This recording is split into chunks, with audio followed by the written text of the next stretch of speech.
Immaginate da dove arrivavamo, da una bietola primaverile che aveva come riporto in questo riquadro i battenti della fabbrica che ci ponevano un inizio e una fine abbastanza corta. Abbiamo, grazie al biogas, ampliato notevolmente l'utilizzo praticamente di questa cultura. Praticamente la primaverile in questa azienda è stata raccolta l'ultima a marzo e abbiamo visto che la pianta, specialmente in questi inverni abbastanza dolci, si trova a suo agio. Praticamente la cultura che noi andiamo a conferire in fabbrica gli facciamo subire tutti gli stress e arriva tra virgolette morta a settembre-ottobre. In questo caso la pianta ricomincia a vivere perché non ha più la cercospora, non ha più gli insetti che gli danno fastidio e se tu la porti praticamente agli inizi dell'anno nuovo tu puoi togliere la pianta, avere i terreni da preparare e fare la cultura principale della primavera. Questa è la logica che ci ha portato a fare di questa cultura, diciamo, una cultura elastica. Una cultura, 3 differenti epoche di semina, diverse soluzioni di adattamento al clima, alle esigenze aziendali, più sostenibilità, meno fattori produttivi. Per me, ascoltavamo ieri alcune trasmissioni intanto che eravamo in macchina, ma spessissimo in questo periodo sentiamo spesso parlare della parola resiliente. Penso che la bietola è veramente una cultura resiliente. Gli abbiamo fatto cambiare il suo periodo classico dove lei ha difficoltà ad esprimersi e abbiamo visto che cambiandogli la stagionalità lei risponde sempre con, diciamo, ottime produttività. Ma c'è un fattore interessante.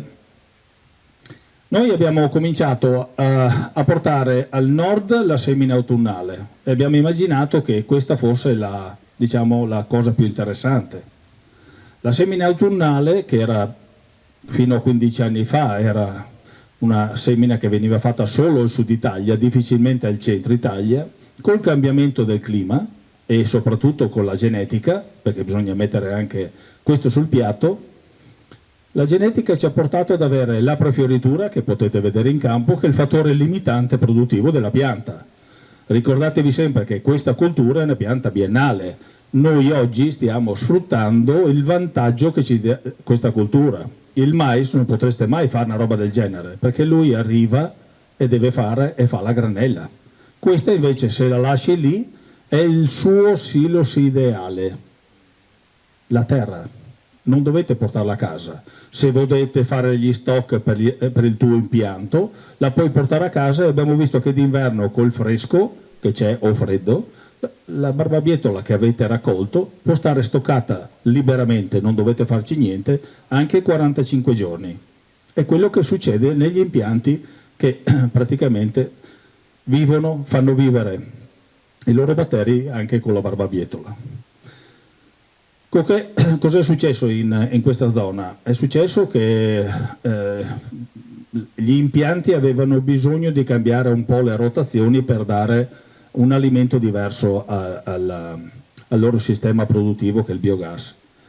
Avevano già il sorgo, ma è una cultura abbastanza complicata, lo sappiamo tutti, c'è qualche biologo e quindi non è che sia la cosa più speciale da poter gestire in un impianto. Abbiamo cominciato a ragionare della bietola. La cosa interessante che è avvenuta qui, lo ripeto sempre, che questi 3 imprenditori e soprattutto anche il terzista che si è messo a servizio di questi 3 imprenditori hanno pensato di cercare di utilizzare diversamente il suolo utilizzando la barbabietola. E questa è la cosa diversa che è stata fatta qui. E oggi in 3 impianti siamo circa 200 ettari seminati in varie stagioni. Ed è possibile, e quindi questa è una fotografia che volevo condividere con voi, perché questo è veramente un qualcosa che è possibile portare avanti.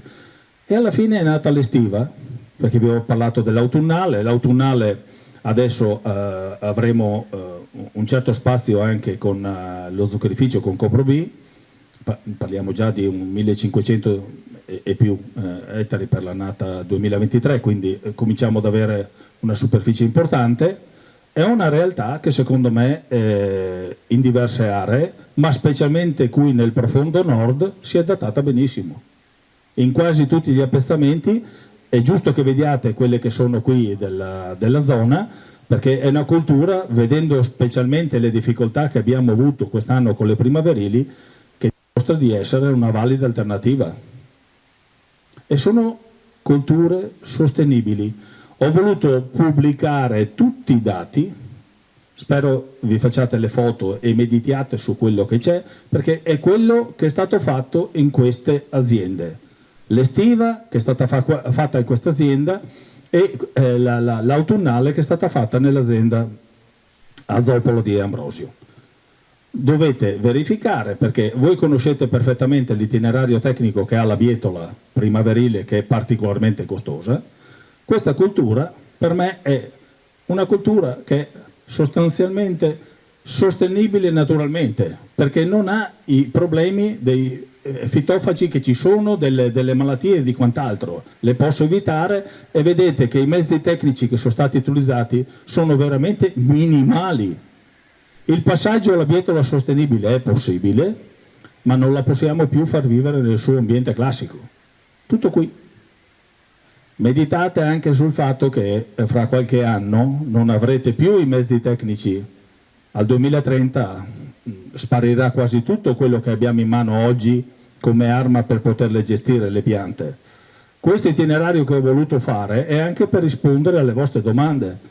È una cultura che ha bisogno spesso di un apporto importante diciamo così, dei mezzi tecnici.